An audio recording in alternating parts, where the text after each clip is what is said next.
I want to talk to you about my friend Charlie Crawford. He's a 10-time NFR qualifier. Charlie Crawford, time to just shake it out and win. Got it on him fast, set there up. We are. Here's a day Nice money run. lead. You betcha 3-8. That's an absolute perfect run. Timing was perfect from the time the first swing is up. He's got the control. Charlie made it happen by being timed up with his horse with the steer, and being able to not just rope, but to pick that steer's head up without changing the momentum for the heeler at all. We know his beautiful wife, Jackie, all three of their beautiful children, the founder of the Liberty and Loyalty Foundation, which this year will exceed $1 million raised for military and first responders. I've said it 1,000 times. Charlie, it's time to rope, nod and ride, whip and spur. I want to welcome you to the Charlie Crawford podcast. Let's ride. Hello, everyone. If you've been wanting to get into team roping or improve your skills as a beginner header, now's your chance.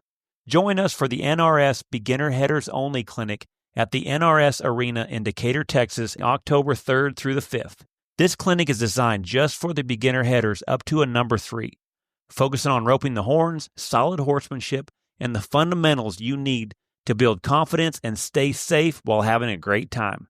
Head over to charlycrawford.training or check the podcast description to get the link to enroll. We'll see you in Decatur. What's up, cowgirl? Nothing. What about you? Well, just hanging out up here at Calgary, getting to fly around a little bit and watch you girls rope and good run on your first one, eh? Thank you. Yeah. I messed up a little bit at the start. My horse kind of came back and I was a little bit late, but it's the best run I've made in a while, so I was really happy about it. It was a real tough round. It's probably, I would say, one of the things I would think about being here, for one, how cool is it to be here? It was amazing. And then two is, and y'all showed out. How many girls roped? Is it 10? Yeah. 10 girls in your set. And what, 3-6 was the... No, I didn't even get paid. 3-6 was the longest, but I think one miss. Yeah. Out of 10 girls. Yeah, and I think I was like 8th or 9th with my 3-5. Yeah. Honestly.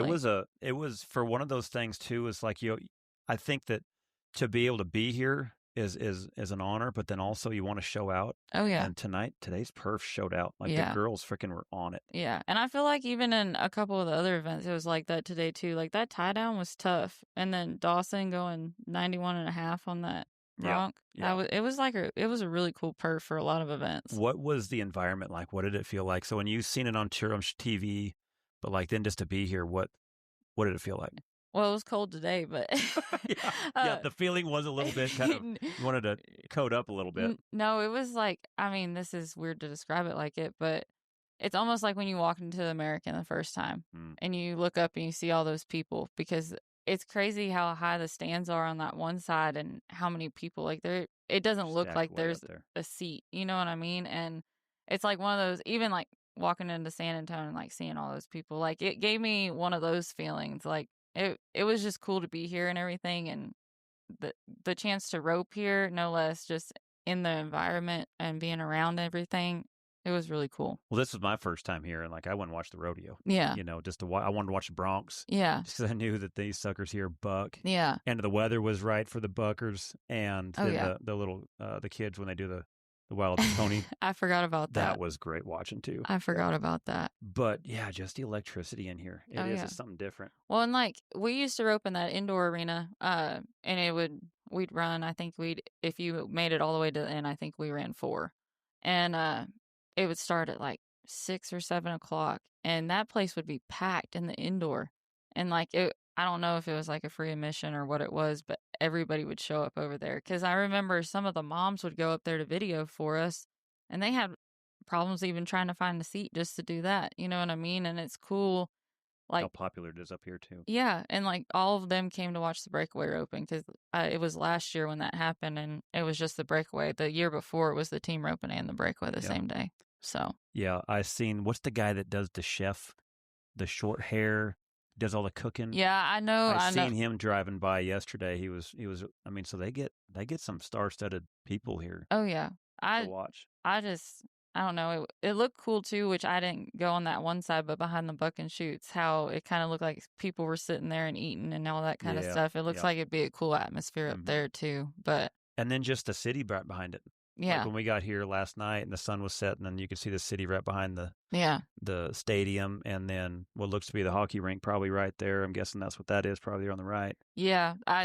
One of them's that indoor that we rope in, and then one of them we'd warm up in, but there's another one too that I think would be that. So. And then the fireworks show last night, like you'll know it tonight. Oh gosh. Oh my gosh. It's right over your head, loud, and it's awesome. Really? And it kind of bummed me out that Canada has outdone us on fireworks. I know. It's like, come on, America. I'm telling you, they were all there, man. Hey, I'll tell you what, this is embarrassing, but today whenever we were out there and we were all lined up when they were doing the national anthem, is it bad that we looked at Jessie Everett and asked her if we had to put our hand over our heart or not? Because we didn't know what Canada does. And she's like, no, well, all of us were like this. And like, she's just kind of looking at us. She's like, y'all don't have to do anything.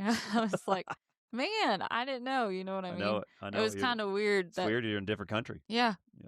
But Alberta's awesome. Oh, yeah. It's so beautiful up here. Like, I don't know all those fields are yellow. I don't know what they're growing out there or what kind of whatever it is. But like right whenever you get into that first town that starts with an L, I'm going to say it wrong. Maybe? Yeah. And you take that turn. There's so many pretty fields and everything out there. I enjoyed that. Yeah. And BC's beautiful. Really? I've been up there rodeoing quite a bit and stuff. But yeah, just the environment here, the money that they get, and then just the support of rodeo over here in Alberta is fascinating. And just like I say, you see in the stands. Yeah. It was packed. And all the committee members down by the chutes and everything too, they were so like welcoming and stuff. And like, that's some things that a lot of big rodeos you don't always get. And it's such a cool experience being down there today. And like people would come up and try to introduce themselves that were working on the committee and talking about how they were glad to have the breakaway and stuff, which we love to hear. Yeah. So yeah, it was just watching it on TV. Their signage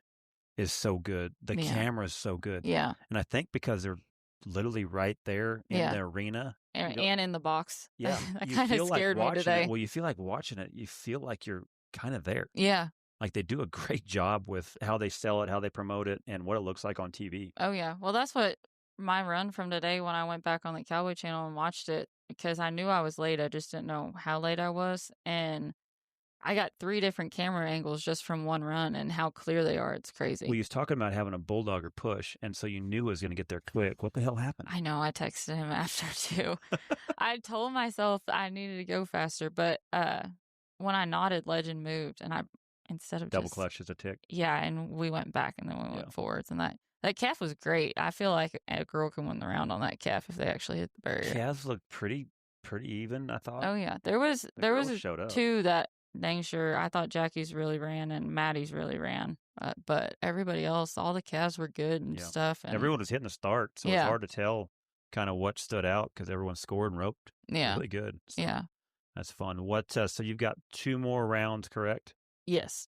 And hopefully advance to the finals. Yeah. So I'm a little bit behind right now, but that'll be okay. Yeah, this hits your style. Yeah. How did the 4th go? Well, let's start with when you guys left. I guess it was probably 2 weeks before Reno. You guys all left, probably went to Vernal. Nope. Napa. I was different. Really? I started Was out you amateur rodeo or something just to stay warm? Actually, I did. I amateur rodeoed all the way up to the day that I left because I had to get the horses that I was going to turn out all summer injected. That's the only reason I didn't enter the other one on the way up there. Yeah. But so did you go from Texas to Reno?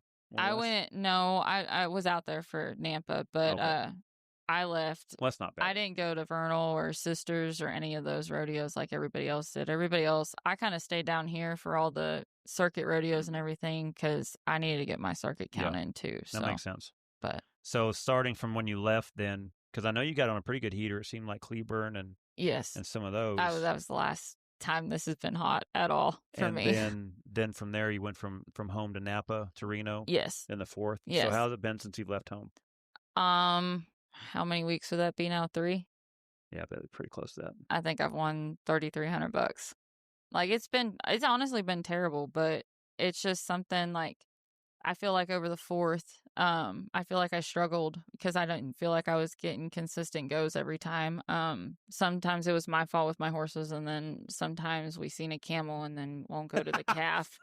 That was if you go to West Jordan, do not park in the back because there is a camel. I don't know if he spit at my horse, what he did, but my horse was trying to paw me when I was saddling him the next day. And then Jade gave Jesse the nickname Camel Toe. Nice. So now whenever I see Jade, he'll ride by and be like, "Is that Camel Toe?" I'm like, "Oh my gosh." I was like, I can't believe that right now. Well, the one thing that I was wanting to talk about, because it seems like every podcast I have on here is somebody coming back from the NFR or somebody doing really good or having a big win and stuff. So we always talk about the highlights of rodeo, but very seldom does a guy sit and talk about when things head south. Yeah. Because that is a part of rodeo. I've remember some of the guys that kept stats. I never really kept stats. I kept a rodeo count, but I never really kept many stats just because I never knew if it mattered or not. Yeah. And because it didn't feel like that was going to change my next steer that I was going to run. Yeah. But a lot of guys do keep stats, and I think it's interesting when they do, but I've heard a lot of people talk that if you win 50% of the time, obviously depending on what rodeos you hit at those 50%, you're probably going to make the NFR. Yes. So that means people are going to have to learn how to lose half the time. Yeah, and that's hard to do. That's really hard to do. Like, over the 4th, I had Hayden Thompson with me, and she had an amazing 4th. You know what I mean? It was her rookie year out here, and she's been roping her butt off ever since we left. And me, on the other hand, like, I mean, I went 2-6 in Oakley and thought I was doing something, and then they just said, "See ya." And at St. Paul, I think we were the 3rd. So I think we were the 3rd perf, and they had 4 more after that, I think. I might be wrong on that. I was 2-8. My calf kind of let up a little bit, but like me and Kelsey were splitting 2nd at that point. And then they just made us like 11th, 12th, and 13th at the end. You know what I mean? Mm-hmm. And then, because you're hitting some of those rodeos where they're getting, 3rd, 4th runs on them? Yes, sir. And like, that's pretty hard to compete at. Well, and my card, I don't know why over the 4th, but it's never just been that great. I think the only time me and Hayden had a rerun was at West Jordan and at Cody, and then Prescott. But Prescott only brings half enough, I think.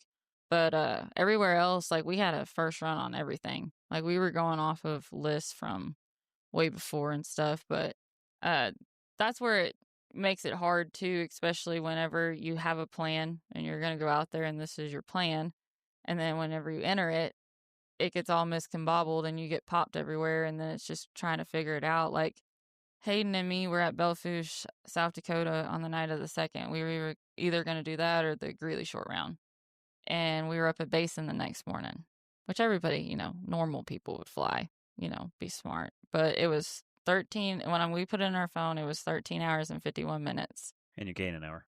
Yes. And it said we were going to get there at 9:51. And the slack started at 8. Me and Hayden pulled in at 8:20 something. That's doing it. Yeah. That's doing it. I remember I went from one time from a perf at St. Paul and made it to the next day of the short round, I think an hour ahead of time before the short round of Greeley. Yeah.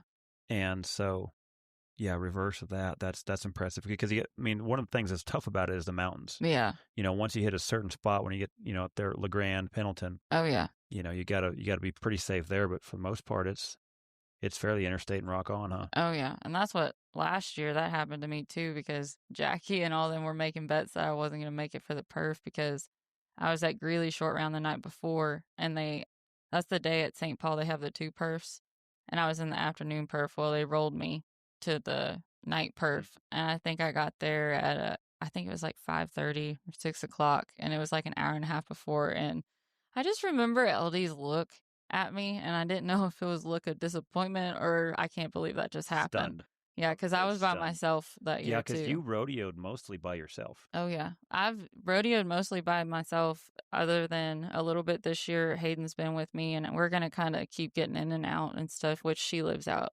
Well, not out here because we're in Alberta, but she lives out in Wyoming, so it's kind of by everything. She lives kind of right by Cheyenne, so it's cool because we have a place to practice and rope, and we can leave a horse here and all that kind of stuff. But last year, I did everything by myself. Then the year before, me and Sarah split everything up. How in the heck are you able to stay awake that long and then still hit a perf and like compete? Well, just like today, I mean, I left Sheridan at 9 o'clock after I roped last night. I get here, which it's the first day of the pool, so we had all the meetings and stuff. And I got here, I got a 30-minute nap, and I still haven't slept. And it's just one of those deals, like, that's the moment when you gotta love it comes in and stuff. Because if you didn't love it, there would have been so many times I would have just stopped in Montana, wherever I was at last night.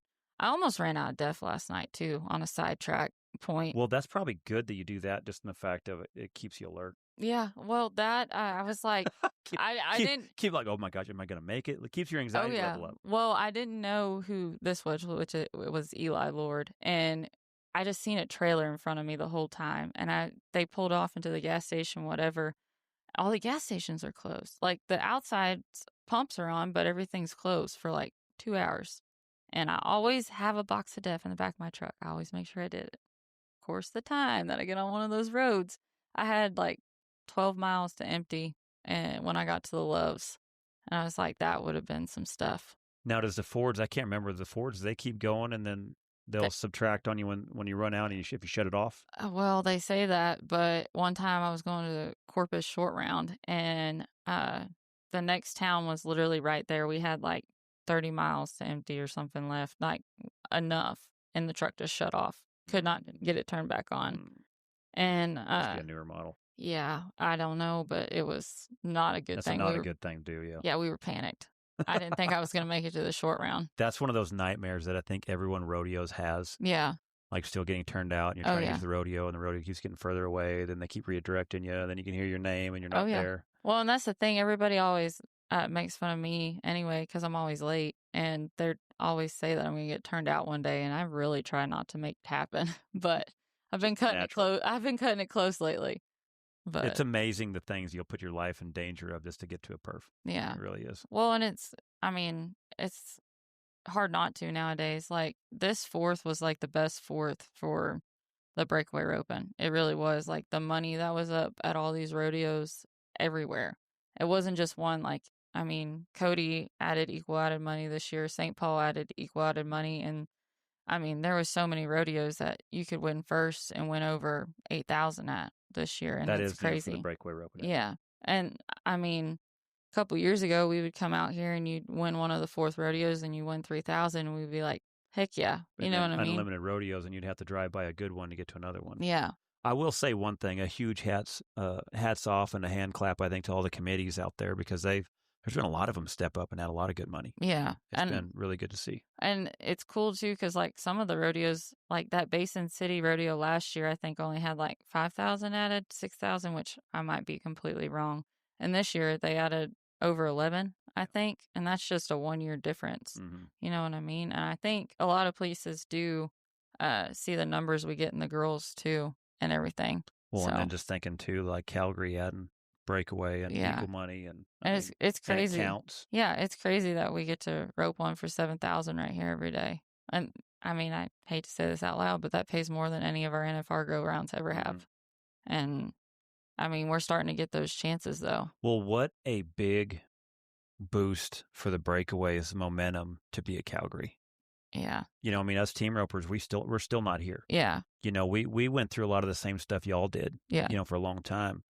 But to me, for them to welcome breakaway in, yeah, I mean, that has to get some eyes, you'd think, over there in Vegas. But yeah, it's hard to say. But I mean, still, in the fact that that's a big momentum shift, I think, for breakaway roping, being up here in Calgary. Well, and it's cool because I mean, like I said, we got to rope in the indoor and stuff, but like in the end, I think you win 12,500, which is great. Like we were all so happy with that because we had the chance to come up here. You know what I mean? It's just like one of those things, like if I wouldn't rodeo, why would I ever come to Canada? You know what I mean? And it's cool to be up here. The atmosphere is cool. And for them to take it from the 2 years that we got paid the 12,500 to make it where we get equal money, just like every other rodeo contestant does here in 3 years of having the breakaway, it's cool. And it says something too, I think. Yeah. Yeah. And like I said, man, this Calgary is some of the funnest places to go. The rodeos are good. Yeah. The contestants are awesome. Oh, the yeah. team ropers up here, they remind me more of the Bulldog than anything. They're Yeah. awesome. Oh, they're so much fun. And most of them usually, when I was up here, a lot of them entered around the beer tents. Oh, yeah. It was awesome. I remember calling one time, I was up in a Slack, and I called somebody, and I forget even who it was. And I said, hey, man, I'm up at 2 Slacks at the same time. Would I be able to hit a perf out of there? Could I trade you a perf for a Slack? So I get to all 3 of these rodeos up here that weekend. And he's like, oh, Chuck, I'd love to help you out. But he said, man, the beer tent over here is wherever the hell we were at. He's like, it's a good one. And, it's been a long winter, and I ain't seen my buds in a while. Oh, my gosh. I'm like, so you can't trade because of the beer tent? He goes, yeah, pretty much. Oh, I yeah. said, that kind of honesty, man. I've already liked it here. And yeah. I'm like, I totally understand. Oh, yeah. Well, it's just like even like I loved it. Back, like if you go back to like the winter rodeos, how people will enter around the concerts they want to be into. That is true. I'm like, sometimes we really do need that, not just for the concert, but I have gotten that response back when I've texted for a trade before. They said they entered that set just because they wanted to see that artist. I would do the same thing with Kid Rock. Yeah, for sure. Yeah, I figured you would with him. Yeah, I even remember driving all the way to Houston for where I was staying at, and I wasn't even up that night to watch Def Leppard. Oh my gosh! Yeah, yeah, it was awesome. And Hank Jr. Like I've seen some good concerts back in the day in Houston. Yeah, it was fun. Oh yeah. My favorite was probably in Cheyenne when Kid Rock played. It was rank. That was one of my favorite concerts ever. So yeah, he puts on a good show. That his rodeo was cool. How was it? Were you on? Whose team were you on? I was on Fred and Curtis's team, the Sledgehammers and stuff. Sledgehammers. Yeah, I love that rodeo. I went and watched. Yeah, I know. I took that weekend off. It was I stole your ticket. Yeah, I was going to say I gave you a ticket. I was so excited I had him. I forgot about you sooner. Right after that, I was just in my environment. Yeah, man. I love it. No, that was a cool rodeo. It's just crazy how they run it. You wouldn't think that you'd be turning a steer where somebody else is turning a steer, or be drag racing in the breakaway or the barrels. The barrels is funny. Barrels is good watching. Okay, so Latricia, she made me laugh. She goes. She called Tibba the next day after it because she broke out in the barrels because she hit the timer too fast or whatever. And she was telling the story about how she'd never make a good breakaway roper first because she can't rope, second because she can't even score in the barrel race.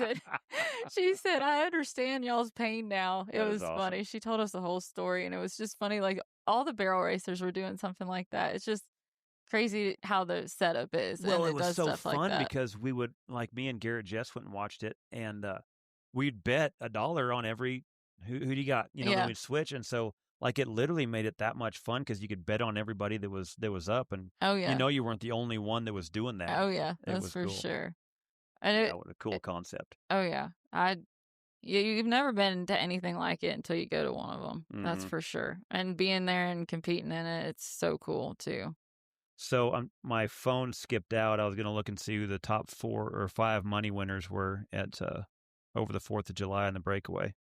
I remember Jill Tanner was number 5. Aaron Johnson was first, and then Suzanne Williams, and then I think it was Brady Good, and then maybe Bailey Bates, but I'm not 100%. Trying to get it brought up. Canadians, not letting my phone work. So Aaron Johnson, she got him for how much? I think over 16,000. 16,000. What? Man, she's got such a good style, and that horse, that yellow horse, looks so easy. Oh yeah, looks like she's able to hit the start. Well, and the horse keeps the calves in front of her good, where she can rope forward. It just looks like it's so smooth and easy. Well, and that horse is so fast too. Like Aaron can draw a runner and still make a good run everywhere. I feel like, and Aaron's got a good bit of range, and I mean, she's got such a good horse that the consistency is there, and like this. I haven't seen Erin just rodeo a whole lot recently, like the past couple of years. Like she'll be out here and stuff and rodeoing, but she's been doing a bunch of her kids. And this year she's actually mentoring one of the younger girls. I don't know how old Brooke Bruner is, but she's kind of taking her for her rookie year. She's trying to she's starting this thing called Show Me the Ropes. And she's trying to make it to where they can raise money so they can help a girl a year start doing that kind of stuff. Well, nothing better than showing a girl how to win than by going and winning. Yeah, and being the high money winner when she did it. So, and then who was number 2? It was Suzanne Williams. I do know that. What made her 4th of July, so you think, so good? I know she won Oakley. She made a rank run at Oakley. She was 1-9 down there. Or no, she was 1-8 down there. And then I watched her in the night perf at Prescott, and I'm pretty sure she did good the first morning, or that morning too, and she made a heck of a run that night. And then where else? I'm not sure. I wasn't up the same with her everywhere, but like she's roping her butt off right now too, like in every setup and everything. Like she kind of always was like the circuit rodeo girl in California and stuff, and I feel like maybe she has rodeoed this hard, but this is the most that I've seen her rodeo, and she's getting a check almost everywhere she's going, I feel like, right now. So horse, and then the fact she's going out there. Yeah, and I love her bay horse. He looks like he makes it so easy, especially when it's a little bit longer setup too. I mean, I feel like she can take shots before a lot of girls can because of how that bay sets her up and stuff. So.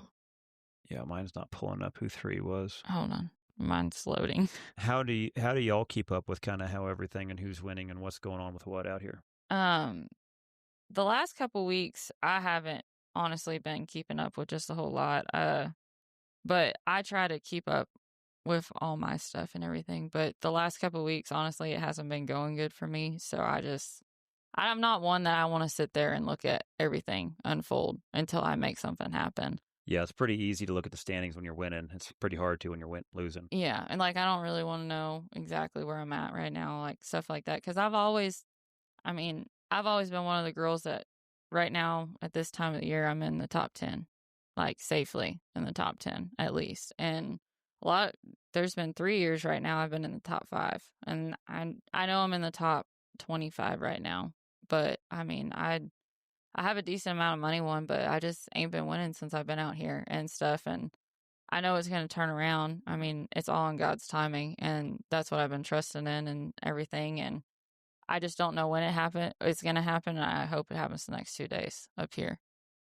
So how do you guys keep tracks? I know, like watching Jackie, she'll watch the Cowboy Channel. She'll watch a lot of the perfs, Facebook. Like, how do you guys do it? Because like that's. Like for me, keeping up with y'all, like seems like the Cowboy Channel, and then I follow the Team Roping Journal, the Breakaway Journal, and stuff like that. And they're always posting runs. A lot of the top girls, guys, I follow because they'll usually, if they do good, they'll post, and that kind of lets me know a little bit of what's going on. But like it was funny, like the other day, I got done with a clinic over there in Greeley, and so I watched the short round that night at Greeley, and Spinny, she was asleep under a tree. She sent me this Snapchat, and I was laughing because she just had her rope back, and then she's like laid down, and she's like, I'm just waiting for somebody to get here. Until then, I'm going to nap. Jackie was on her way because I was doing a clinic. I thought, well, you can come over here. She's like, well, actually, Aspen doesn't have nowhere to stay. I'm like, yep, head over there. Yeah. So, yeah, she went over there so she could take a nap in the bus. But then my gosh. I went over there to go watch team roping, and she's just sitting like in the warm-up pen. Yeah. Aspen Miller, and she's just staring at nothing. And I looked at her because, like, she's hung out the house a lot. Right? I've known her a bunch and stuff. And usually I'm not one to see her to stare at nothing. Yeah. And I'm looking in her eyes, and I'm looking forward, and there's like, Spinny, you okay? She's like, yeah. Oh, my gosh. Yeah. And I'm like, how's the 4th of July going? Yeah. Said, how you holding up, cowgirl? You doing all right? Oh, my gosh. Yeah. That's what she sent me a Snapchat that morning. I think it was her and Brady. They were like going to the airport at 3, and she woke up literally at like 12 or something, or went to bed at 12, and they were at the airport at 3, I think. And I'm like, yeah, your body has to get used to it because it is different. Because like for me, going to bed at 9 o'clock most of the time, and waking up at a certain 5 or whatever, and then like you get in that routine, like it's really hard to do. But like when I was rodeoing and I was consistently doing it, I could get used to it. Yeah. But if you come cold turkey into this, it's so hard. It is hard. But I remember seeing her, and she was telling me about her time and where she'd been, and she was almost falling asleep telling me about it. Yeah. And we're watching the team ropers all warm up. And I said, Spinny, what do you think those guys are talking about? What do you think that they haven't got figured out yet by now? What they're all sitting around in this little left-hand circle talking about? Uh-huh. She's like, probably how stupid this is. how stupid is this that we're doing this? Oh, yeah. Just like, oh, yeah. and I'm like, nope, that's not what they're talking about. Like, those guys are so far past, like, the fact that this is hard. Yeah. I'm looking at, Jake Long has been out here forever. Yeah. I'm looking at Andrew, all those guys that were out there warming up, TG and Tanner Tomlinson, like all those guys. I said, I guarantee you, they're talking about who's up where, Yeah. who has a hole going from here to wherever they're headed Oh, to, yeah. who plays in the perf tonight, who's up tonight. Like, Yeah. their head is in the game. Oh, yeah. Like they're consumed with what all team are open at wherever, however. Yeah. And then some of them are watching on the Cowboy channel. Oh, yeah. Like that's when you see like that there's a whole different kind of wiring Oh, yeah. to be out here to Yeah. be able to take it. And that's what's so cool too now, like everywhere we go is pretty much on the Cowboy channel. So you can watch Keep up. before and Yeah. watch after. And I mean, you don't have to text somebody and hope they have service in the next 5 hours to know what like people did the perf that night. It's kind of cool getting to watch the setups and everything. And I mean, the whole fourth deal, which T-Wade's, was it the behind the scenes? How did he word it the other day? That made me laugh whenever it was him, Tanner, and Wesley, and they were just showing like when they were stuffing these heel ropes in this little suitcase, and I'm like, that is the worst thing for a rope. That's where my mind went when I seen that. And then they were like barely fitting in the back of some car and all this stuff, and I'm like, oh my gosh, like everybody kind of has their own thing, and it just looks like it'd be funny to be a fly on the wall with those three after watching that video.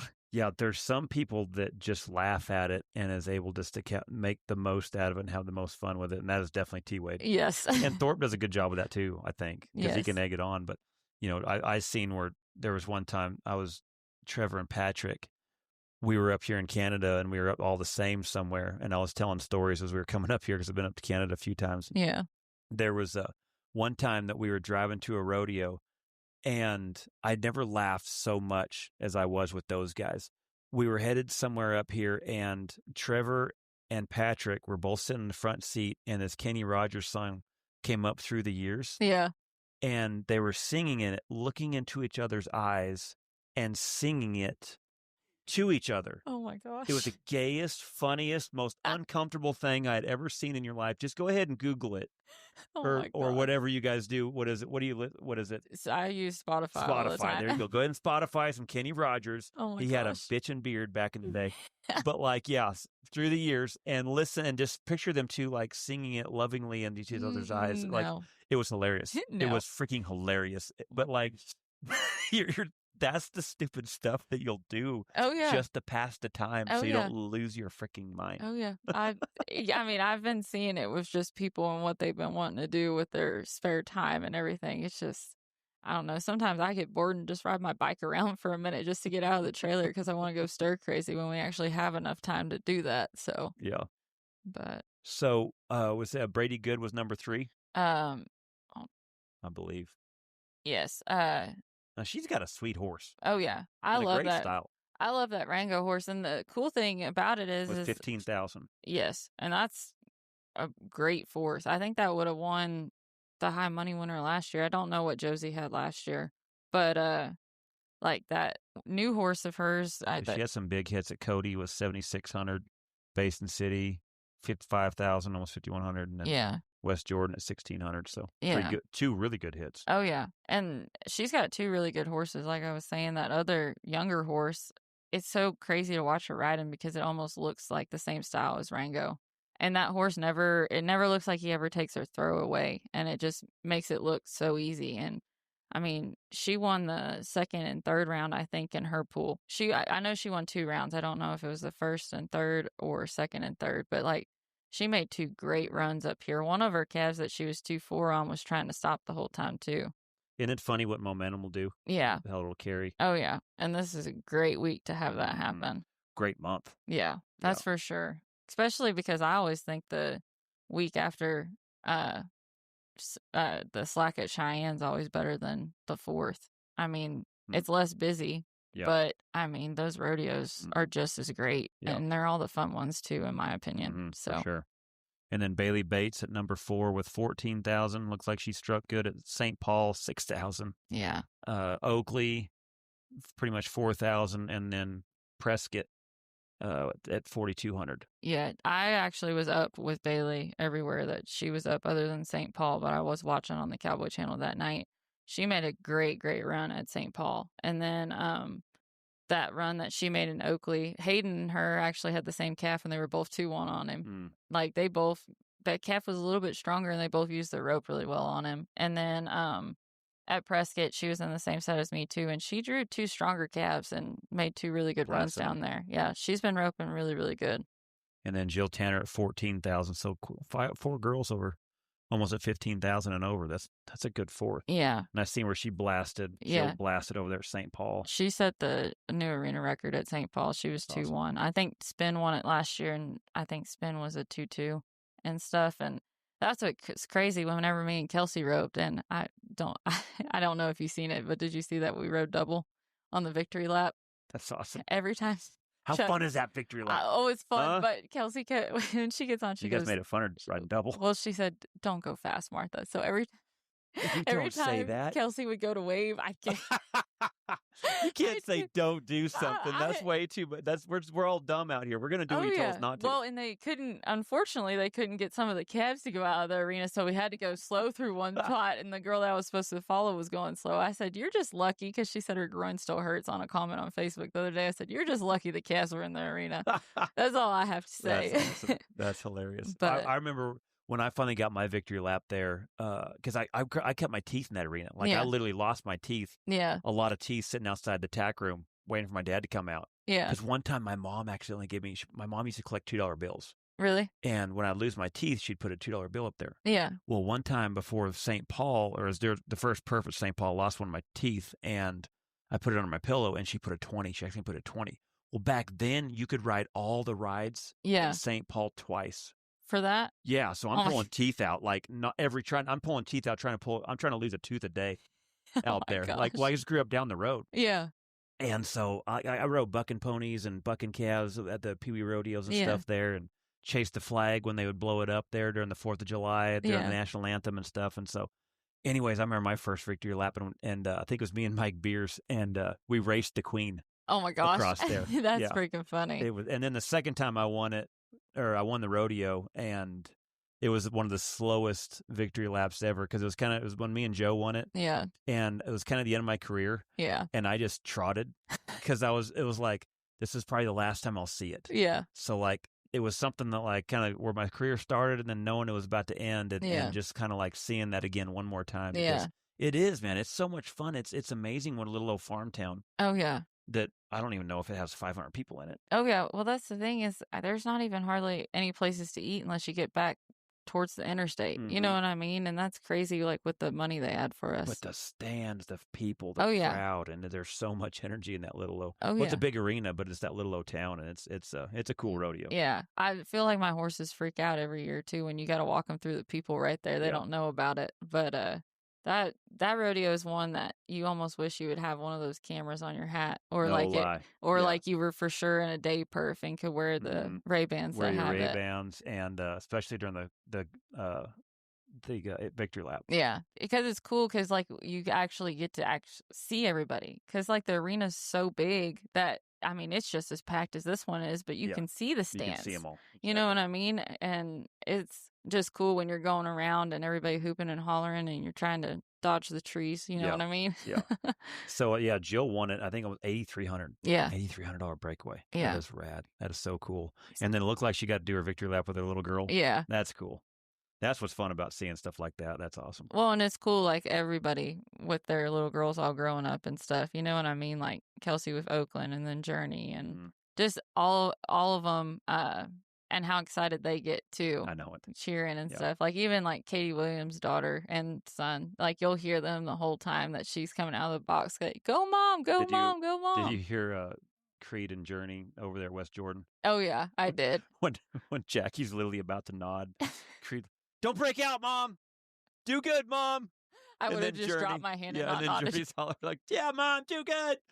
But they're like literally right by her. Oh yeah, that stuff makes me laugh. I was laughing too. I was pushing and I was just cracking up. It was funny. That's when you got to have your poker face though. Yeah, because Jackie's still trying to be serious. Luckily, it wasn't a perf. Yeah, no joke.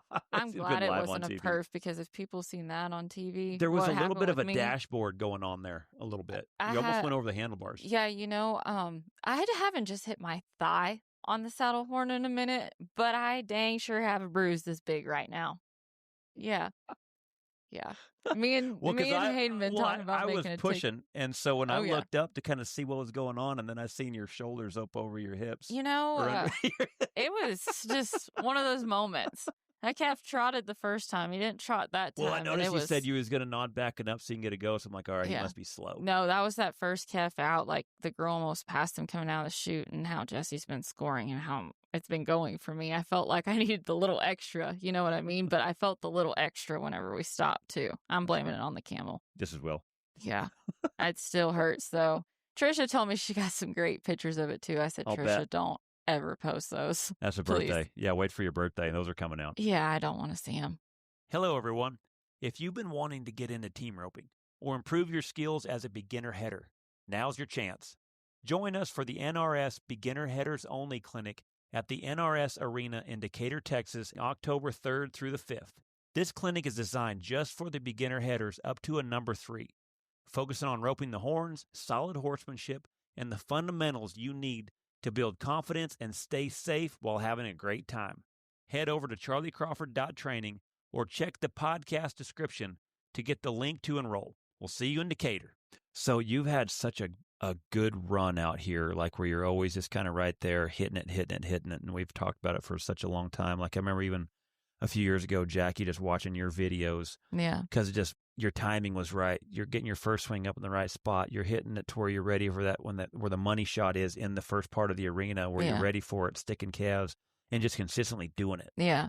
And then this year is the first time where like you found yourself hitting that slump and just like, I Yeah. always called it quicksand. Yeah. Because sometimes out here, man, it feels like the harder you try, then the more you sink. Oh, yeah. Well, it's just like, yesterday, which I'm second at Sheridan right now, but I was in the first set. But like yesterday, I thought I made 2 rank runs. That was 3.8 and 4.7, which granted, I didn't draw great and they were running, but like those runs felt good to me. Mhm. Like, but that's how it's been. Like even today, like I said, Legend kind of got me when I was leaving because I kind of pulled, it was a weird go and I was late. And like I said, I think I was 8th today, but that run felt so good. Like kind of reaching, going to them and staying down and everything. Yeah. Like I haven't been able to do that. And it's Why do been you think? killing Why me. do you think that it hasn't been there? Why do you think it hasn't been there? I just think the inconsistency, like with my goes, like either I'm doing a bad job of riding my horses. Like at Red Lodge, it started off bad last week,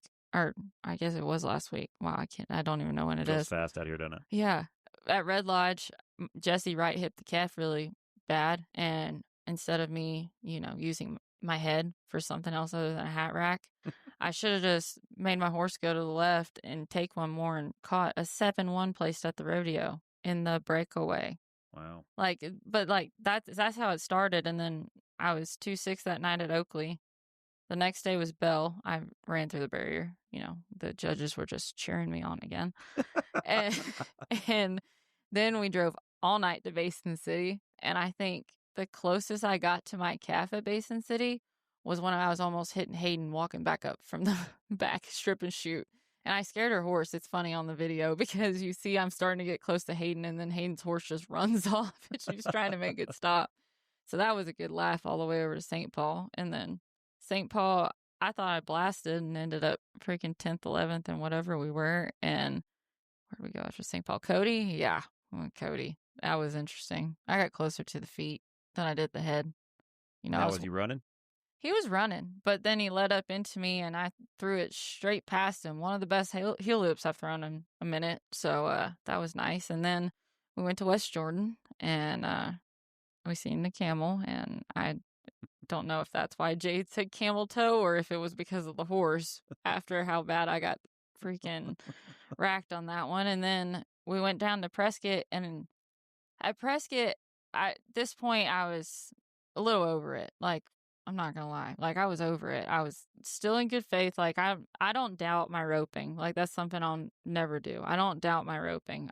Sometimes I doubt in my horses, yes, whenever it's going wrong and my riding. But my first one, I had a great calf.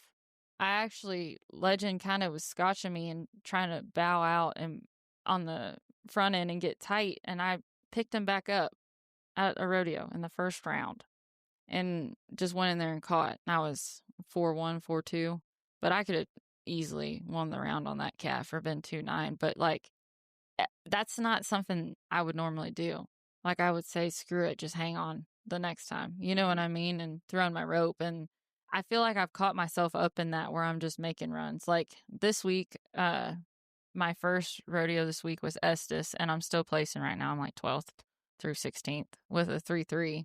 But my calf stepped off to the left, and I went one more and just made sure I caught. But it was almost like, are you doing that for your confidence, or do you feel like that's your first shot? And like, this is the kind of stuff like I think about. Like, it's not even like self-doubt, anything like that. It's just like, where's the jackpot at so I can go tee off on some? You know what I mean? Like, I just feel like my timing's off right now on everything. And like, normally right now is where my timing's spot on, because it's where you got to see ear coming by and throw your whole rope. You know what I mean? And it just ain't been there right now for me. And I feel like at Prescott on the second one, I mean, I still just had to be a good run to place in the average. I think on the Cowboy channel, it said I threw at 1-9. I mean, I know it wasn't actually going to be 1-9, but like, what are you doing? You know what I mean? Like, you weren't even close enough to the calf yet. I mean, my calf ran. I was like, yeah, let's try him on. Like, no, go catch the calf and get tour points. But that's okay. That just went right over my head down there. But it's just kind of been... does sound like quicksand. Yeah. And like, do you lose some confidence? Yeah, I can't say that I haven't. But whenever you're getting ready to run your next one, do you think about that? Or do you think about the last rodeo that you made your best run at? What do you try to think about? Because like for me, that's what like T-Wade sent me a text a couple weeks ago, and he's like, Chuck, do you know what I love about rodeoing? And I'm like, I don't know, the money, the fame, the girls. Yeah. You know. Yeah. Normal answers. Yeah, the normal answers. And he's like, yeah, absolutely freaking nothing. I've missed 6 in a row out here, Chuck. Yeah. Well, and like, you know, that's temporary. Yeah. Like with that guy. And like, and like, even with thinking about like where you're at, like it's so temporary. But I think it's cool to be able to talk about like when things are slumping is like, you know, when things start crumbling, you know, what is a guy focused on? Because it's going to be a matter of time, probably by tomorrow. Yeah. Like this is done. And then all of a sudden, then you're not thinking about that no more. Yeah. You know? No, I agree. And that's the thing. Like, a lot of people, honestly, after the last 2 weeks they'd be really down and they'd be wanting to go home and they'd be wanting, I don't know, to do something different. Like, I mean, this is bad to say, but sometimes I'll be joking and look at Hayden and I'll be like, where do you think a good place to put that striker over something would be so I could hang myself after a stupid run or something I just did that was stupid? You know what I mean? But I don't mean it serious. I mean, that's a way laughing at it. Yeah. I mean, that's the way that I joke around and stuff. But a lot of people actually like feel that way. Not suicide. I'm not talking about that. But like, they're that, yeah. Like, let's go home. At the end of their rope. Like, we're going to go let's go home. Yeah. And like, to me, I don't know.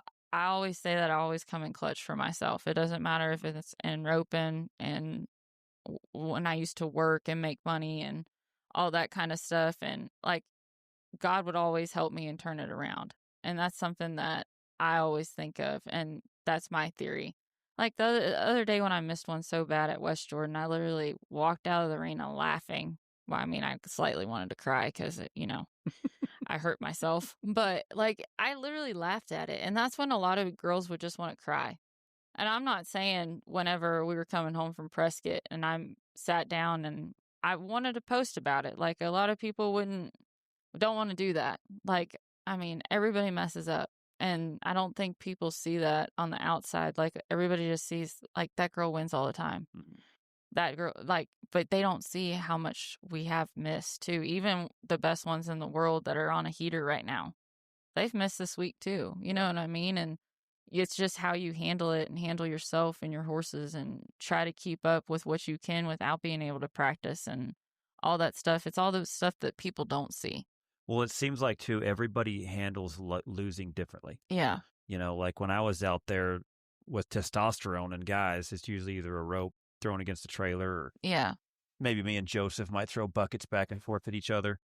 Yeah. Or you might see Trevor that just makes fun of it, and you never even heard him talk about it. Yeah. After that, and then they would laugh. And then some people, I think, almost bury their head in the sand and don't even kind of look at it. And then some actually worried too much over things that was almost out of their control. It looked like the guys, and I remember when I got better at the end of my career too, was like, all right, what happened here? Yeah. Like, where did it start? Yeah. Was it the start? Yeah. Did I miss my start? No, Yeah. I hit the start. Okay, when do I bring my first swing up?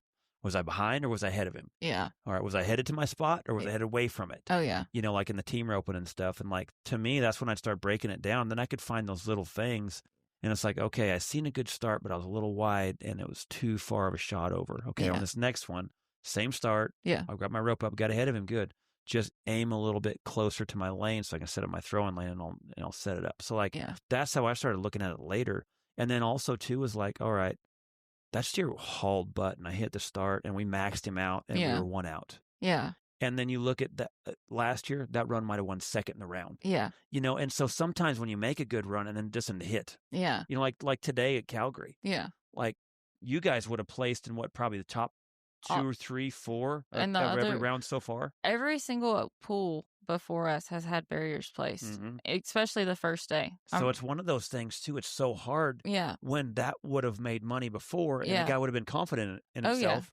But then now you just make a smart run, but then it just gets ran over. Yeah. And so the timing of things too, is there's a lot into it there. But like, man, it almost seemed like, okay, what could I have controlled? Yeah. Like you said, I double clutch a little bit. So I guarantee on the next one you see your start and then blast. Yeah. Then everything's coming to you in your head of it and bam, 2.7 probably or 2.6 on this next one round. Yeah. And to me, I've seen also so many people that get in their head. Yeah. Then they go to question everything. And the then it's almost like effect. Yeah. Then it's like that bicycle when the chain fell off the tracks and you're just pedaling your ass off. You're not going nowhere. Yeah. The rocking chair gives you something to do, but you don't go nowhere. Like that's when the overthinking, overanalyzing, and worrying about things that don't matter. Yeah. When most misses are a game of inches. Yeah.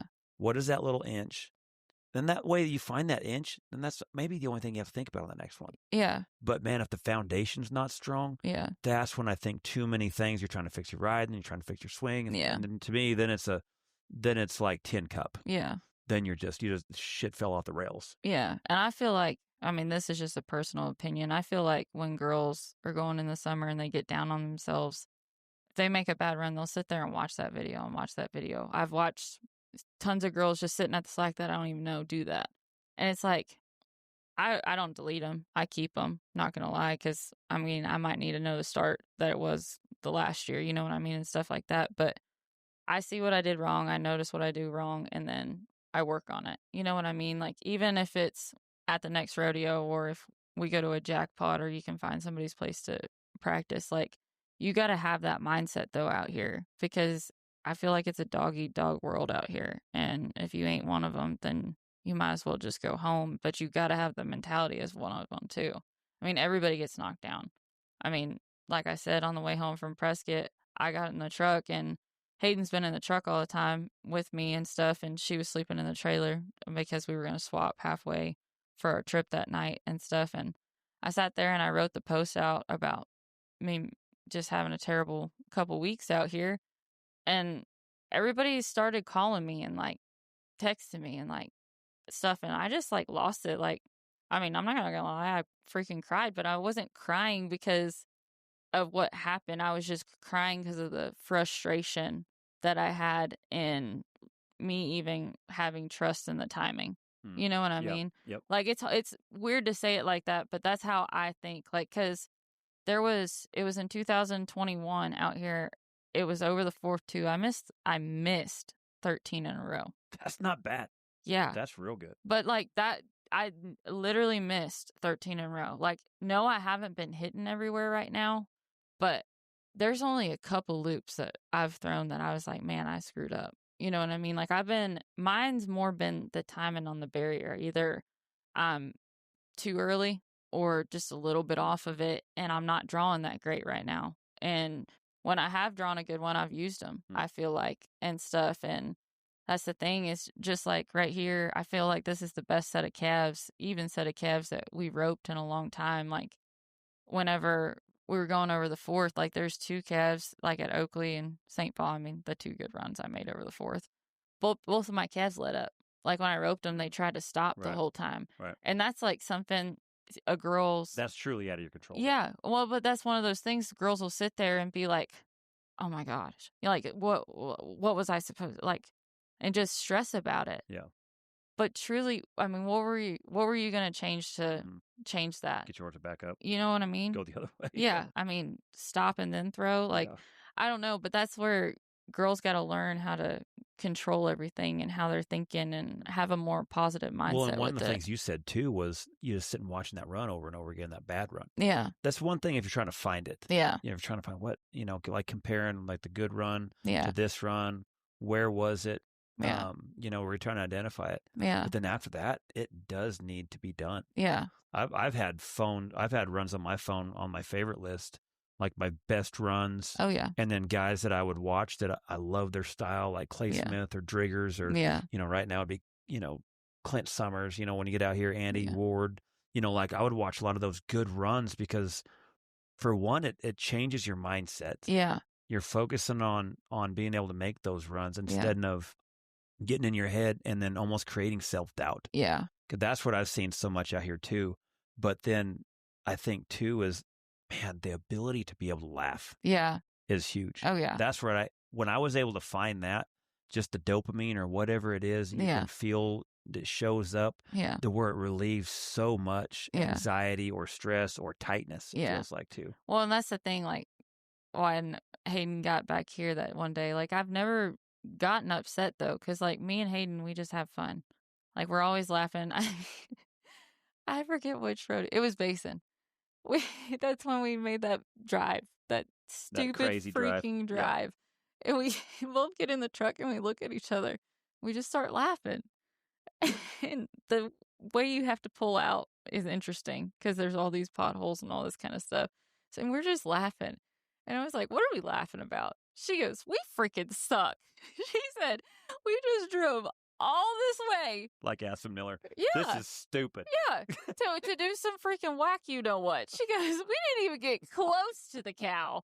Like, we were just laughing about it, though. But that's where a lot of people would be, like, so depressed about it. And nothing's going to change it. I hate to say it. You can't take anything back of what we even just said. Like, whatever happens is over with. It's done with. I mean, sometimes you get bruises from them, and they're still with you for a couple days. But, I mean, like I said, I had a terrible 4th, but I think that's the only video that I've missed that I've watched over and over, and it's because everybody wanted to see my horse get me.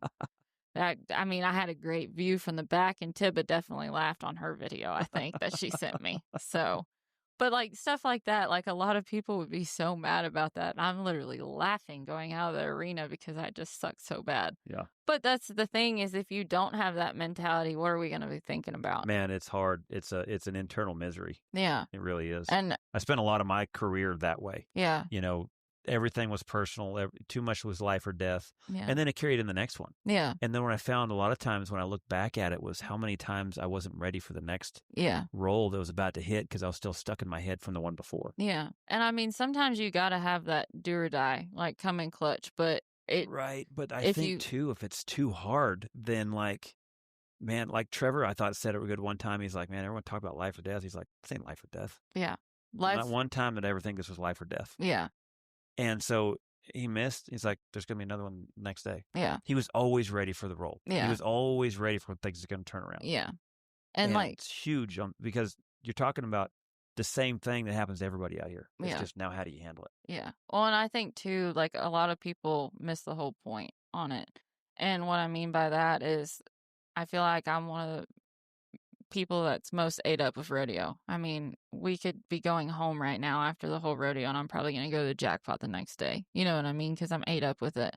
But it's how you go about doing all that and being able to handle like when you leave the house and being able to handle your emotions and thinking about, hey, this isn't all I do in life. There's more to it. You know what I mean? Because I feel like once you get out here, girls are like, all right, we got a month. Like right now, we'd have 2.5 months left. And a lot of girls where I'm at right now would be panicking. And like, I'm not even panicked, but it's just how you go about it and how you think about it. You know what I mean? It's hard to explain it, but like there's more to life than who we are roping and in the arena. Like, yes, we want to make the finals every year. Yes, we want to do this, but I ain't going to look at anybody different for being 16th. You know what I mean? Like, you still had a hell of a year. Yeah. And that's the thing. I don't think people look at that because all of us, I mean, we all leave the house. We all want to win the world. I mean, for the girls, we want to be in the top 5 for the American and the top 10 for the Kimes Ranch. Like, that's every single girl's goal when they leave the house. Yep. And that you got to realize, like, there's more to life. Like, when you're out here, like, that's something I've always loved about being a Brown, Jackie, and LD. Like, if we actually have a day off or have 4 hours to do something, we go and enjoy stuff. Like last year when we were in Coeur d'Alene, I mean, it's beautiful around there. We would never be in Coeur d'Alene, America if we weren't rodeoing. But like, we take the time to enjoy the other parts of rodeoing too, because it's not just everything that's hard and having to rope a calf every day. It's the memories you make while you're doing it too. Yeah, because it is one thing, man. A guy gets to see a lot of cool stuff, and that, to me, that's what's so romantic about rodeoing. Yeah. You know, when I first came out here, oh, it was so awesome. Like, no one's telling me what to do. I don't have no boss. Yeah. I get to see the whole country. Yeah. You know, I mean, it was just so cool in the fact it was freedom. Yeah. Like, you felt free. Oh, yeah. And that's what I think is so appealing about the Western industry as a whole, you know, where people so are ate up with it, you know, whether it's being a cowboy out there in wide open country, Yeah. you know, doctoring cattle or branding and sorting or doing whatever, you know, it's just wide open spaces and it doesn't matter who the president is. Yeah. You know, Exactly. out here, it matters a little bit because we need our fuel prices to be down, but like, Yeah. you know what I'm saying? But like, it was aggressive the other day, I know it might have been Washington. Yeah, it was almost $5. Yeah, them blue states are a little high. Yeah. Yep.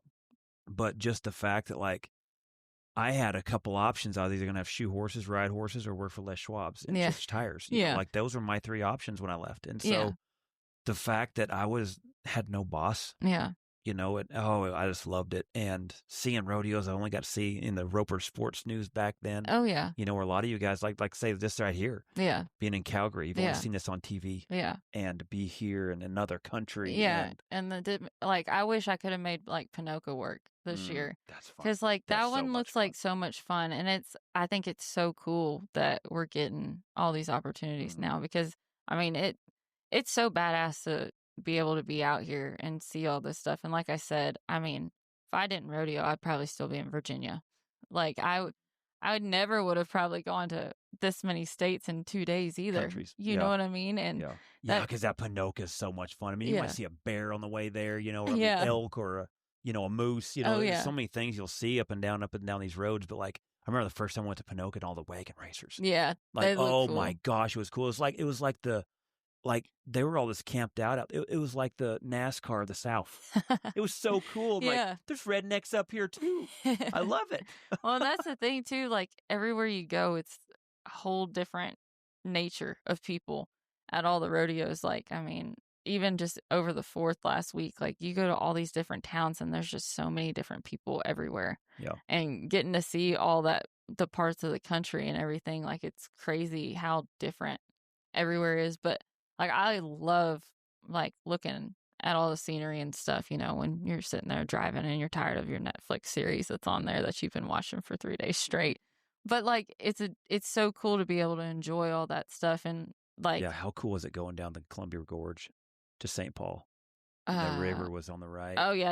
I had to think if I've even gone that way when it's been daylight. I had to think for a second, but you can still see it if the moon's out, because you'll see the moon reflecting off the river, and it's freaking crazy wild, isn't it? Well, and it's cool how like it was the drive I'd always make after I think it was Big Fork. It'd always be the one that I go to before to come up here, and they have that deal. It's as soon as your phone gets no service, or at least if you have T-Mobile or whatever my service is.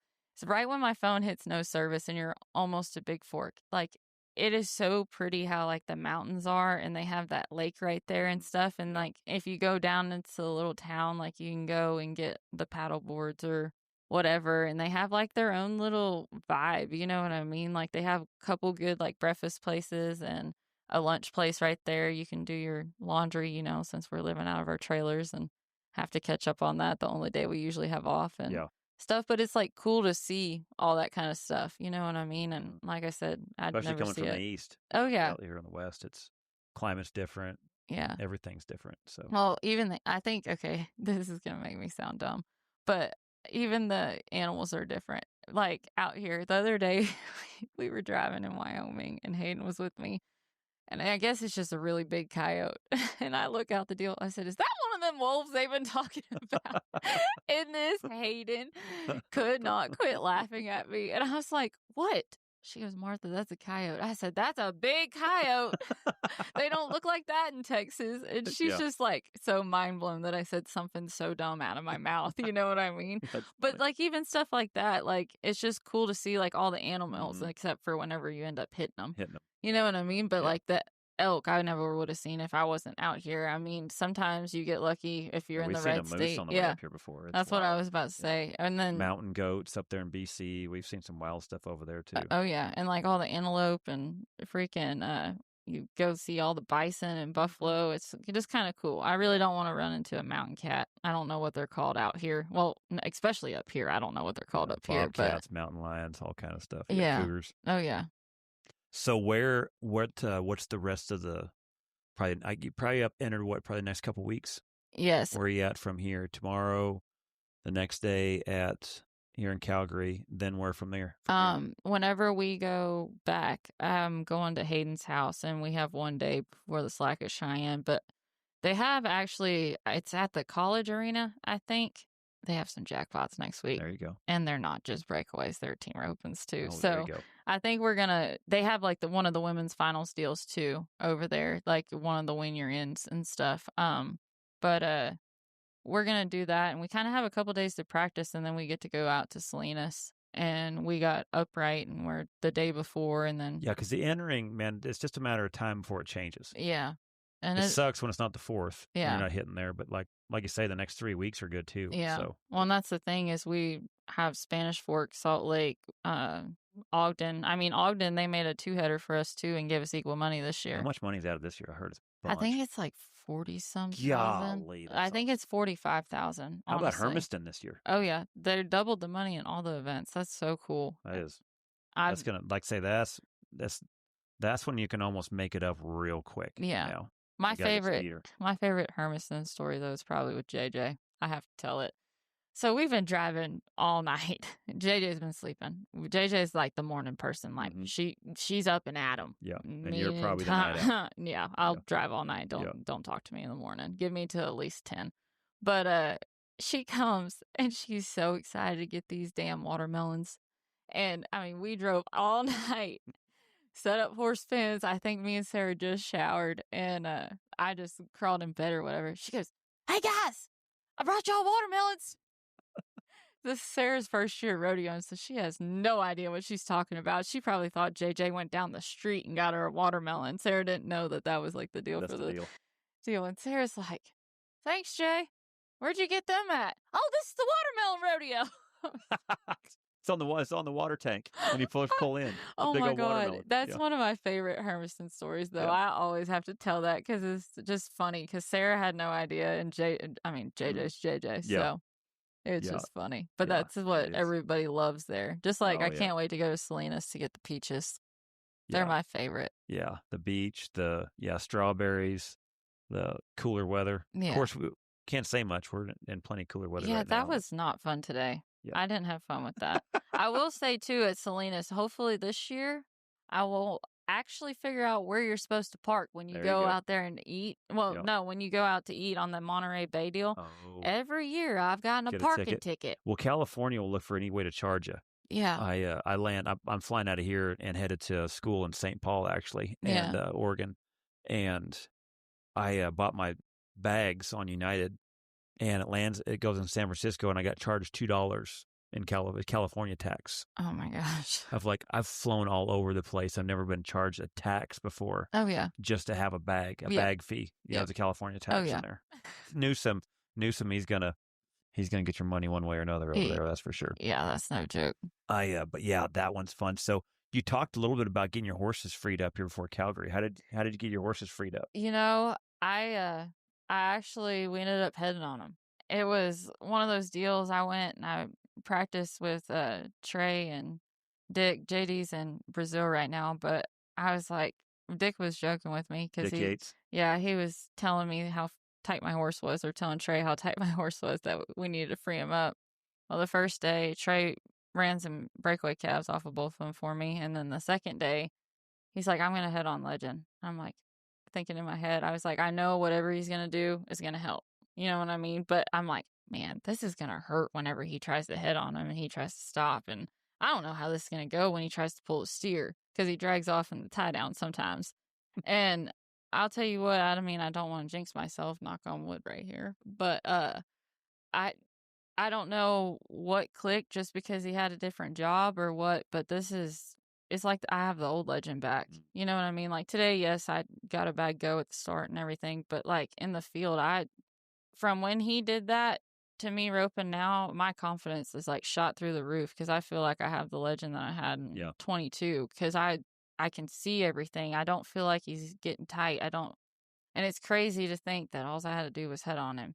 But like it was so cool, like going over there and learning some stuff that I learned over there. And like Trey was helping me with them in the box and everything too. And I learned a lot just by sitting there and listening. They always got something going on around there. That's one of the funnest places I've stayed at before. I went up there. Colorado Springs used to be a cinch shootout. And so I remember I went up there and stayed the week and hitched a ride over there, and I had a horse. I think Garrett Jess dropped me off over there in his vehicle. I had a horse, my saddle, and some hay. Yeah. And JD's like, yeah, put them over there. My truck's over here. You can come stay at my house. Yep. We rope every day at this time from this time. Come do whatever you want. Town's over there. Yep. The most red carpet treatment ever. Oh, yeah. Went out there, rode horse with him, or just watched work shoots and just watched them. Oh, yeah. Because the knowledge of the third generation, of 3 generations of Yates is out there riding, roping on everything. Oh, yeah. Was just amazing. Yeah. And we all ate lunch up there at Dick's and just laughed and had a good time. Oh, yeah. But, oh, my gosh, yeah. Just the wisdom, the horse knowledge. Yeah. Because there was JD headed, he healed, he roped calves, he's steer roped, so there's so much knowledge on every event. Yeah. That just, even just hearing a side comment they might say. Yeah. Because things getting tight, you've been out here rodeoing, we've all dealt with it. Yeah. So there's always one little trick that might just be that next thing, like, oh, I never thought about that. Well, and that's the thing is, like, when my horses get tight, I always knot rope on them. And I didn't think about it, because Legend's a violent horse. Like, he really is a violent horse. Like, in the tie down, he was a very violent horse too. But like, everything he does is so aggressive. And like, watching Trey head on him and slow everything down on the steers that he ran on him and stuff, like, Legend didn't know what to do whenever he had to keep his shoulders up and pull something and keep it, like, because that's the thing. This all makes sense. This makes a lot of sense. And like, he's one that whenever he stops, he really drops down the front end, but he was almost doing it and throwing my whole throw down and was doing it too soon. And like I said, I think Trey ran like 4 or 5 on him, and completely different horse since I've been back on him. Because that's one thing, watching JD and knowing how they ride and train. Yeah. They ride from the back to the front so well. Yeah. So they're always, when they're swinging with their feet, they're pushing their horse's ass under them, which pushes their shoulders up. But their feet are pushing the horse into their hands. Yeah. So they're almost riding it from the back to the front. And so thinking about heading where you're down and you're pushing forward. Yeah. And keeping his butt under him, keeping the front feet moving and freeing him up in a way. Yeah. To where I could see where that makes sense, to where he's running all the way in there, and then also giving them something different to do. Oh, yeah. Throwing their timing off a little bit, give them another job. Oh, yeah. Well, so that does make sense. And that's what Dick, he was joking. He goes, man, if I was just a little bit younger, honey, I'd have to take that horse for about 6 months, and you would never have to worry about him ever getting tight again, and I would love to head on him. And I was laughing. But it was funny, too, because, they have so many horses to ride. And Hayden was with me, and Trey just looks at us. He's on the phone. I think he was talking to Luke, and he's like, you get on this head horse. You get on this heel horse, or I don't care what and y'all do. Just pick whatever y'all want to do.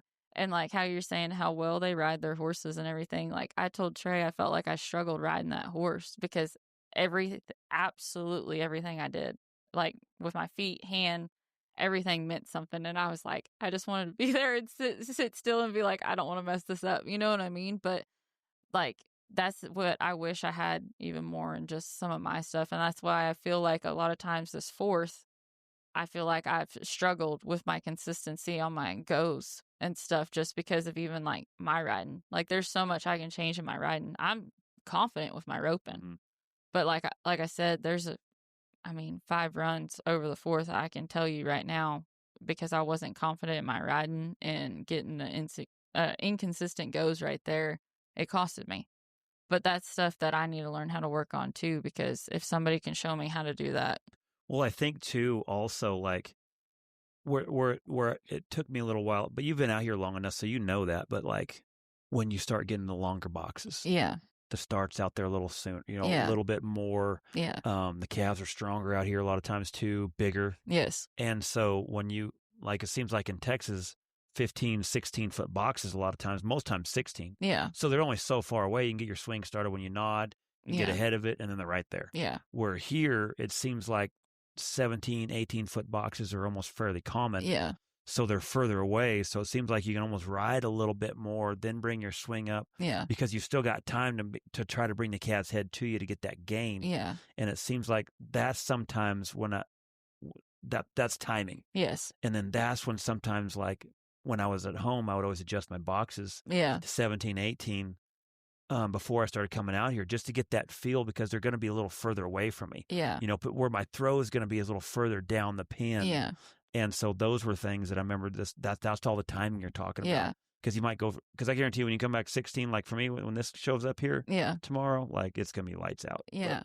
But then when you talk about two is Sheridan, that one stuck out because a 3-second run there's good. Oh yeah. Well, and that's the thing too. Like, I think that something I still honestly struggle with, and I've struggled with a bunch out here this year, I think is my internal clock.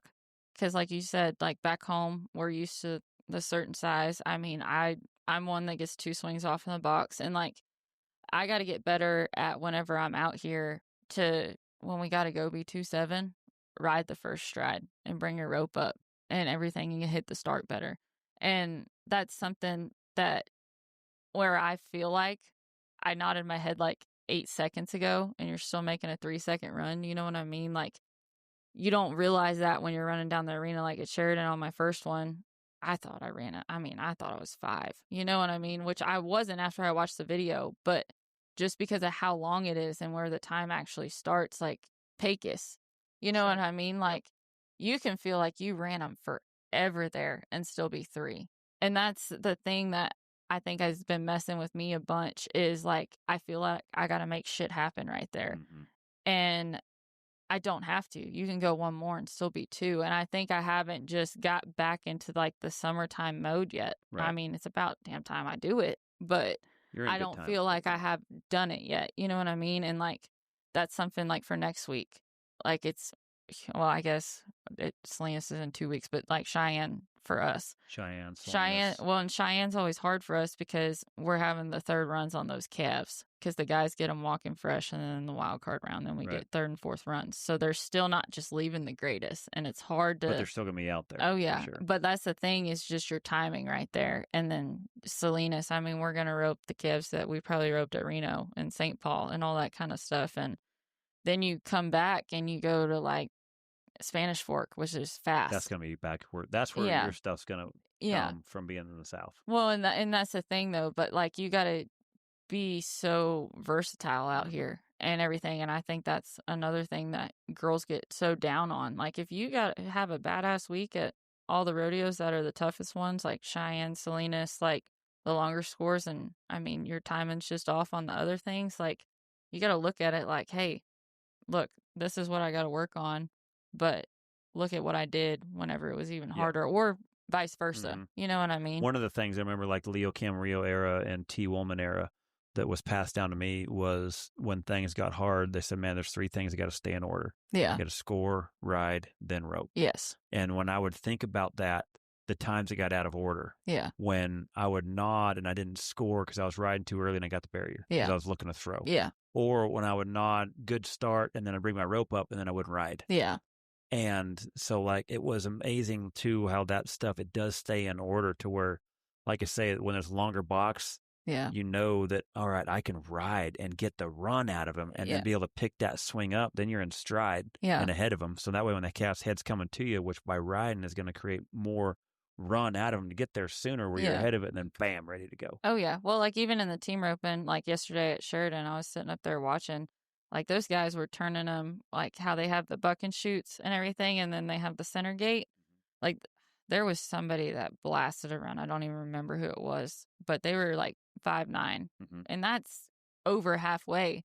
But that's where like you don't realize it a lot until you get out here. Like it's a whole different aspect. Well, and that's, in the I rodeo. get some films and stuff for some guys out there on the road, and like, what do you see and stuff. And that's what I see a lot of times is when they're going them shorter boxes, shorter scores where you can use more of your rope. Yeah. Well, when you get to Sheridan, they stick it out there. They're stronger steers, so you don't have to get your rope going that fast because you got a chance to ride and hit that start and get all the run out of your horse. So when you pick your first swing up, when your swing's going forward, your horse is going forward at the time. So that way when your swing and your throw is going forward, your horse is going forward with your throw, helps you carry your loop to the horns. Yeah. But when you look for that shot and you're looking for it too early, that's when you're ahead of your horse. And then when you go to throw, they can just read it and then take your throw away. And so that's what you see a lot of times, especially when the shorter arenas, faster rodeos, and then when it gets strung out there. You know, being able to adjust. Well, it was... And that internal clock you said in your head, that's a big one too, because it's going to be different. When you've been 1, 2 so many times at home. You know, now a 3 second's going to feel like eternity. Well, just like the other day at Cheyenne and the team roping slack, I don't know what the barrier is set at for y'all out there, but they had walking fresh steers this year. And like when Bubba and Joseph blasted that one, like it was so rank. But like if you think about where you would think it would have to be in the arena, it wasn't. And then there was like some people that were 7 still and was turning them in front of the camera pit right there. You know what I mean? And that's the thing even with me at Cheyenne. Like last year's the only year I haven't made the short round at Cheyenne. And it's because I panicked, which this calf, I mean, the best thing it could ever do is be somebody's steak. I mean, it's one of the fastest things I've ever ran. I think it wouldn't even taste good. But like, no, it wouldn't. It would be counterfeit. That's for sure. Definitely grass fed on that one. But like going back and watching the video, I was like, man, I just felt I had to throw. Like I felt like I was panicked. You know what I mean? Instead of just letting the run happen.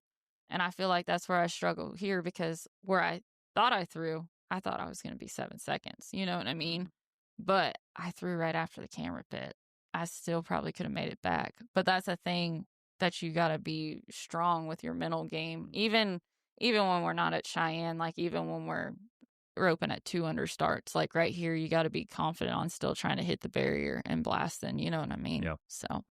Well, I'm excited to watch it turn around because I know it's going to. It's one of those. Like I was talking to T Wade and he was telling me all this and that, and I said, well, you know what's funny was I remember when I was rodeoing and Chad, like a lot of my friends that roped good, Chad, Luke, back when 10 years ago or whatever, Trevor, so many of the guys that I would watch them struggle and I don't even look at it. Yeah. Because it's like they're not going to be down for long. Yeah. They're going to be back. It's just one of those temporary things. We all go through it. Yeah.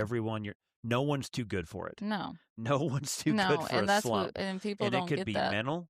It could be a horse. It could even be a swing technique. It could be something wrong with there. Yeah. Or you just may be on the wrong damn side of things. Yeah. And so the guys that are tough either figure out where the technique is. Yeah. And they usually have it figured out by the next one. Or they're waiting for things to turn around because they know when that good one comes in, they're going to blast that bitch. Yeah. And that's where I know where you're going to be within probably in 24 hours from now. Yeah. Well, and that's the thing is you can't just be dwelling on things because whenever that chance comes up, like. You got to be ready for it. Yeah. Like we were talking the other day, like with Ty on the podcast, and I said, whenever you call the girl and ask her what she got and you said, or what her calf was, and you say the nuts, and Cole didn't know what that meant. And Ty goes, you might have already drove 75 hours this week. You might have freaking ran this many calves and you haven't had a chance. Like he's talking about calf kicking and all that kind of stuff. And he goes, that means that's the one you make it happen on. And that's the thing is I feel like if you're not ready for it and down on yourself, it ain't going to happen when you have it. Yeah. You know what I mean? And then when you're there, you're toast. Yeah, you might as well just throw it in the bag. Yep. Yeah. But that's the thing I feel like people struggle with out here too, is they're so wrapped up in what's going on instead of what's ahead of you. Because literally I remember 2 years ago, whenever I had Sarah, she might not want me to tell people this, but she's not here, so let's talk about it. Yeah, we'll talk about it. This thing, I'm just going to call her this thing on this, but I mean, she's been kicking ass. Like, she came out here, whatever, I mean, won probably 50,000 within a month. I remember that. Like, I mean, badass roping. We got to drive 14 hours. I don't remember where we were going to. And by God, she waxed one straight in the ass. And when I tell you she is mad about life, and it was one of those deals where I just had made a terrible run, and I said, you know what? I don't want to hear it. We're going to drive 14 freaking hours, and you can either pick to go first or second. I don't want to hear it from you. You can get in the trailer or you can get in the truck. But I said, do you know how much you've won the past couple weeks? I was like, you got to think about that, because I feel like even people that are winning, as soon as they miss one, it's like, are you going to let that affect your heater? And that's what I was trying to tell her, but, you know, I was being a sister and probably overly. And one ear, not the other. Yeah. But she just, like, looked at me. I said, so you driving first or getting in the trailer? She got in the driver's seat. But, like, I tell that story all the time, but it's true. Like, I mean, people can have a badass week. Like, they can have one of the best weeks, and that's what people see is when they're winning. But, I mean, we ran more calves than people are posting about. Or we ran more calves than the stats that you're probably seeing all that stuff. And I think one of the things too is, like, sports is different. You know, you think about, say, basketball. Yeah. You miss a free throw. Yeah. Well, instantly you got to get over it because the game moves on right then. Yeah. Rodeo is tough because when you miss that calf, it's 14 more hours that you got to think about it or dwell on it or move on. Yeah. You know, it seems like that's where it's tough, is the downtime between one to the next. Yeah. But due to the fact out here, though, is at least within a few hours, whether it's 12 or 14, you're running another one. Yeah. And so at least that part's different than, you know, we're, you know, back in a lot of the times it was maybe a couple days, but like right now it's fast. Yeah. Seems like it's fast from now till September. Yeah. You don't really get a break until like Ellensburg week. Yep. I mean, sometimes at Caldwell you got a couple days, but until Not those much. slacks starts, I mean, And you're back at it. Yeah. And now Caldwell's a good week. Yeah. That's a great week too. I won Bremerton, Tremonton, won second at Caldwell, and split Burley last year that week. Like, I had a heck of a week, and I did the same thing. I won Spanish Fork and Salinas that last year, that not next week, but the week after that. Like, it's just stuff like that. And like Hayden, whenever I've been taking her, we've been going together and stuff, like, I think she laughs at me, like, how I'll get over things. Like, because I got the 10-minute rule. Like, after 10 minutes, it don't matter. We can joke about it, though. And like the other day, I don't remember where it was. We made a terrible run somewhere, and we were going down the road, and I have my iPad because I always play pool on my iPad. I said, hey, let's do something. We needed a good laugh. So we're driving. This is not very safe, but we're driving down the road and playing adult charades because I have it on the deal, and we were flipping it up and down. But when I tell you we got a freaking good laugh, but like, that's the thing, is you got to enjoy it even if it's going bad. Yeah. You know what I mean? And I don't feel like... And it is a choice. Yeah. It is. That's what so many people don't realize. It is a choice. It's hard. Yeah. But it is a choice, huh? Yeah, and we learned some new words that we didn't know what they were. We had to Google them after, like, what was that? That's funny. But that was, hopefully our parents don't listen to that, and hopefully Hayden's parents don't listen to that to think I'm a bad influence. Yeah. But well, you got a white grill guard on, so at least whatever you hit, hopefully they win second. Yeah, exactly. That's no joke. I told Hayden the other day when we were hauling butt to Basin, I said, man, if we hit one of them antelope, it's just going to fly. It's going to fly up the deal. It's going to hit that, and we're going to show up with it in the back of the truck. She goes, Martha. I said, bet I won't. She started laughing at me. I said, I hope it doesn't happen, but if it does, we ain't got time. That's funny. So that's funny. So it's really good, though, to kind of hear how well you take adversity. And I don't call it losing, because, I mean, it is, but it's still at the same time, that's a strength. Because that's where I think, winning's great out here. Everything's highlighted on the wins. Yeah. But, man, the people that bounce back from when it doesn't go good, and knowing what they can and can't control. Yeah. How do you get your head back in it so you're ready for the next one? Yeah. And the thing that you've always got is I've always struck that you've struck me about is what's been so admirable is the fact that even if it was, all right, I just missed to win it on the good one. Yeah.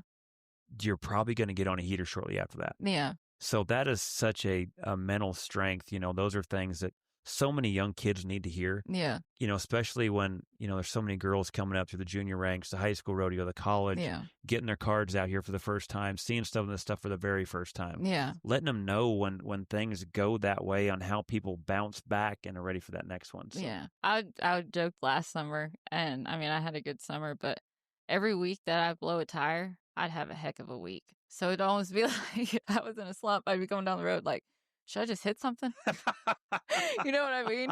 Because like the week that the week of Salinas, because Nampa was that week, and Spanish and everything, I kicked ass that week.